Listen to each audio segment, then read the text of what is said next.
Oke halo guys, welcome back to PMJ Auto. Nah, kalau di video sebelumnya kan pasti udah lihat kan tentang detail si Cloud EV ini, terus fitur-fiturnya, gimana detail eksteriornya. Nah, kali ini aku bakal ngajak kalian gimana sih rasa kita bawa si Cloud EV ini. Dan sebelumnya nih, kemarin tuh ada beberapa hal yang belum dijelasin nih di bagian layarnya ini. Nah, kalau kita mau jalan nih, biasanya ada mode-mode mengemudi ya. Di sini tuh banyak banget. Kalian ngaturnya tetap di layar ini juga, bukan di setir. Nah, di sini ada mode Eco Plus, Eco, Normal, dan mode Sport. Paling enak sih sebenarnya di mode normal ya. Cuman kalau kalian pengen lebih irit, bisa di Eco Plus saja. Nah, lalu ada juga mode pemulihan daya. Apa sih ini? Nah, pemulihan daya ini, jadi kalau kalian melepas rem, dia akan regenerative braking. Semakin kuat, maka mobil itu kalau di mobil biasa ada yang namanya engine brake ya, itu semakin terasa gitu. Tapi kalau kalian nggak biasa dengan hal itu, mending pilih aja ke yang lemah aja. Terus untuk tombol-tombol setirnya itu bisa diatur di sini nih. Kalian mau pakai mode mengemudi aja atau buat setting kamera 360-nya. Dan ya banyak lagi di sini. Untuk remnya juga bisa disetting ya. Mau comfort, standar atau sport. Ini akan semakin keras dan semakin ke kanan ya. Lalu kalian juga bisa setting ADAS di sini. Mau dinyalain apa mau dimatiin. Ini ada FCW dan AEB, nanti detail lengkapnya ada di sini ya. Ini ada LDW, ada IHMA, dan ada peringatan lepas tangan. Dan jadi kalau kita pakai ADAS ini, kalau kita lepas tangan, dia mobilnya akan ngingetin setiap mungkin sekian detik ya. Dia akan ngingetin di sini. Nah, ya ini ya buat pengaturan semuanya. Dan kalau kita ngesen, dia akan langsung di sini. Kita bisa gedein juga biar full screen kayak gini, dan langsung kelihatan nih. Ini sebelah kiri, ini sebelah kanan. Terus kalau di 360 kan bisa pilih juga nih mau kamera depan atau samping atau belakang aja. Atau kalau ini kegedean, kecilin aja kayak gini. Udah. Dan kalau kita mau jalan, ini kayak Mercedes Benz ya. Jadi kayak giniin. Yuk, kita langsung jalan aja. Oke, pertama-tama nih impresi duduknya dulu kali ya. Nah, kalau kemarin kita udah sempat coba Wuling REV, Bingo EV sebenarnya kita udah sempat coba, cuman belum kita videoin aja. Nah, ini Wuling EV yang paling kerasa kayak mobil beneran, dari posisi duduknya, posisi setirnya, gas sama remnya. Karena kalau kayak REV, Bingo EV itu lantainya itu tinggi, jadi kita kayak apa ya? Kayak bukan di mobil beneran gitu. Rem sama gasnya pun di Bingo EV sama REV itu selisihnya cukup lumayan. Kalau ini kita kayak, kalau di sini nih di Cloud EV kita kayak bawa mobil biasa gitu. Dan surprisingly, jok yang bentuk kayak sofa ini tetap nyaman buat kita pakai berkendara gitu. Saya kira awalnya bakal agak kurang enak, tapi ternyata ini enak buat di sebuah mobil ya, bentuk sofa kayak gini. Dan kita ngomongin masalah visibilitas nih. Mobil ini kan di luar kelihatannya kacanya gede-gede banget. Dan ya untuk visibilitasnya ini bagus. Kalau kita lihat ke depan, ke samping, ini pilar A-nya tidak terlalu menutupi karena kita dapat tambahan kaca di sebelah situ loh. Dan ini kalau kita mau belok-belok, ini nggak ada sama sekali yang namanya blind spot. Jadi enak nih. Apalagi di Indonesia kan banyak nih motor-motor emak-emak yang ngawur, tapi di sini aman lah, blind spotnya nggak terlalu banyak. Kalau kita mau lihat ke belakang, memang kaca belakangnya itu bisa dibilang cukup kecil, tapi it's okay, cukuplah untuk mobil ini menurutku ya. Dan buat spion kanannya juga dia besar, jadi pandangan kita tuh luas. Dan ya cocok lah buat kita ngelihat ke samping tanpa kamera, itu masih bisa juga gitu. Buat kegedapan kabinnya, mobil ini adalah sebuah mobil yang full EV, nggak ada suaranya kan. Nah, tapi kegedapan kabinnya ternyata ini bagus sekali. Suara dari luar nggak terlalu masuk. Mungkin kalau knalpot brong akan masuk, tapi overall ini kegedapan kabinnya bagus dibandingkan sebuah mobil internal combustion yang kalian udah tahu lah, brand ini tuh terkenal dengan road noise-nya dan kebisingannya. Jangan disebutin lah, gak enak sama Honda gitu. Nah, kalau di sini ini kegedapan kabinnya oke. Kita kayak apa ya, dengan harga mobil 400 juta ini rasanya nggak kayak mobil 400 juta. Ini rasanya mobil di atas setengah M gitu. Dan ya saking kerasa mahalnya itu, kadang saya tuh sampai lupa gitu kalau ini lampu sennya di kanan. Jadi saya kadang sampai merasa ini kayak mobil Eropa, jadi saya kebiasaan ngesen di sebelah kiri gitu.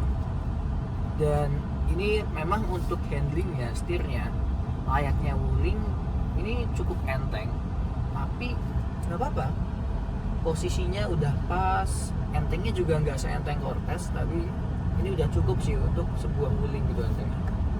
Dan pengaturan setirnya yaitu kalau nggak salah bisa detail, bisa teleskopik juga ya. Nah inilah yang akhirnya Wuling bisa berikan ke customernya, yaitu setir yang bisa diteleskopik ini. Emang alhamdulillah Wuling bisa dengerin keluhan customernya ya.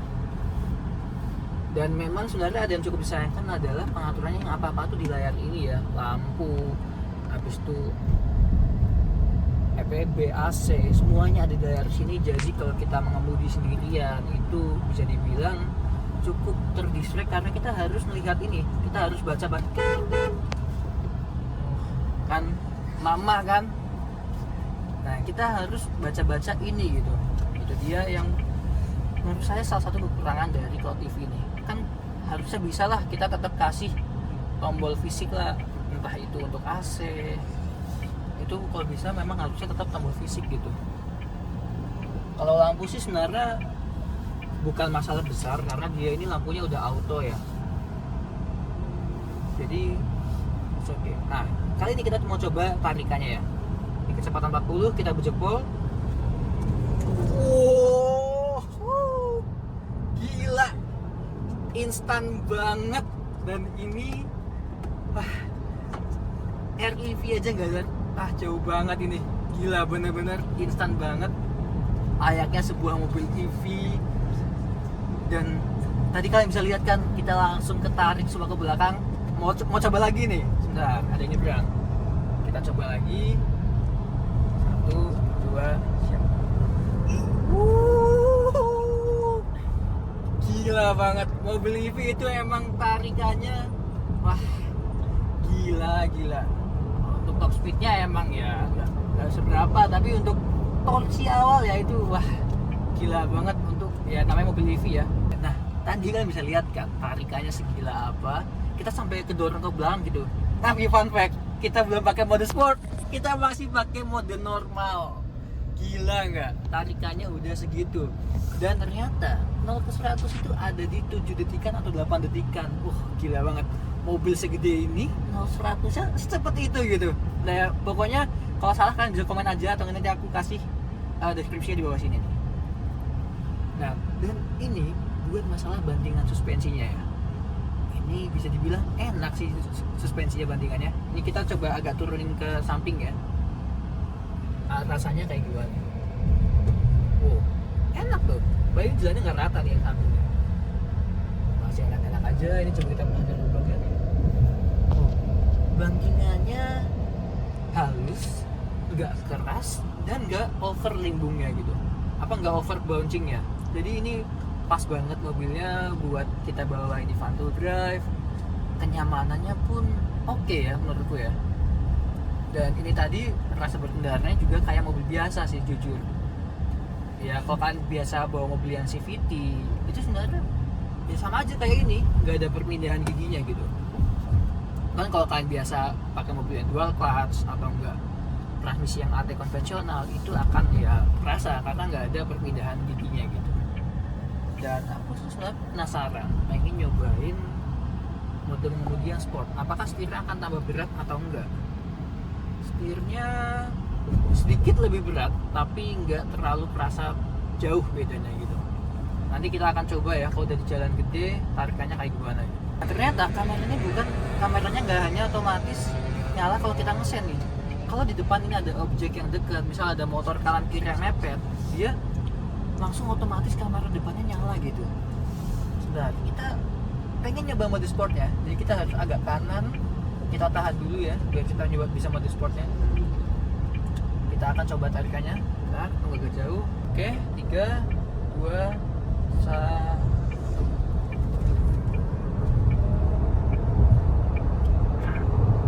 Gila, mode sportnya jauh lebih gila lagi daripada si normal tadi. Emang namanya mobil listrik tuh kalau masalah ini nggak main-main dia, masalah torsi bawahnya. emang gila banget. Kan kalau suka narik-narik itu mobil listrik emang cocok ya. Cuman balik lagi, namanya sebuah mobil EV, semakin sering kita bejek dalam-dalam ya akan lebih boros gitu ya. Apalagi mobil EV, kalau kita tahu kalau kita bawa mobil ini keluar kota, itu konsumsi listriknya itu lebih boros dibandingkan kita gunakan di dalam kota seperti itu. Dan nih kita maju kayak gini, dia otomatis kamera depan nyala loh. Dia tahu kayak kita tuh mau parkirnya maju apa mundur gitu. Tuh bisa belok lagi garisnya tuh. Jadi nggak cuma kamera belakang doang. Coba kalau kita mundur, nah otomatis malah semuanya muncul gini nih, dan bisa belok semuanya. Cakep juga ini mobil. Kalau mau P kayak Mercy banget, tinggal pencet kayak gini aja. Dan ini kan kita posisi udah di P ya, udah misalnya kita mau turun nih. Kalau mobil biasa kan kita harus pencet start stop engine button. Kalau di sini kalian sebenarnya udah bisa tinggal bawa si kunci ini aja keluar, kalian bawa jauhin mobilnya, otomatis dia akan mati. Atau enggak nih, kalau kalian pengen lebih safety lagi, di bawah sini ada tombol untuk cut off listriknya. Kita coba ya. 1, 2, 3. Langsung mati semua dan kalian bisa tinggalin mobilnya aja gitu. Terus kalau mau nyalain lagi gimana? Injek aja remnya, maka dia akan langsung nyala lagi. Ini baru ACC on dan dia udah ready. Segampang itu. Ya memang di sisi lain ini akan membuat safety-nya agak kurang kalau kalian punya anak kecil. Jadi kalau kalian punya anak kecil, jangan sampai mereka dikasih pegang kunci ini ya. Jadi ini better kalian pegangin sendiri aja. Jangan sampai ada anak kecil di mobil, kalian taruh ini di mobil, maka itu akan bahaya gitu. Karena ini kita injek rem aja udah nyala mobilnya. Dan ya ini sebenarnya better tetap dikasih tombol start stop engine button sih. Walaupun ini bukan engine, tapi better tetap dikasih tombol. Karena ya tahu sendiri ya, anak kecil Indonesia tuh kadang usil, suka nyoba-nyoba gitu kan. Itu cukup bahaya gitu. Dan tadi saya lupa ya udah dijelasin apa belum. Di sini ada wireless charging ya. Dan ya bisa dipakai. Oke, dan mungkin sampai sini aja video kali ini ya. Makasih banget buat teman-teman yang udah nonton. Jangan lupa buat like, comment, share. Jangan lupa juga buat subscribe channel ini. Kunjungi juga sosial media kita. Kita ada Instagram, ada TikTok di bawah sini ya. Dan makasih banget buat Wuling AJM Purwokerto yang udah ngizinin kita buat ngetes si Wuling Cloud EV ini. Dan thank you to tim. Ada Mas Nabil di belakang. Habis ada Mas Dito nih di balik kamera nih. Nah, kalau kan kepo sama sosmed mereka ini, kan bisa klik aja di bawah sini. Oke, mungkin itu aja. Dan next kita review apa lagi ya? Komen aja di bawah. Saya Hanif. Sampai ketemu di lain video. See you and goodbye.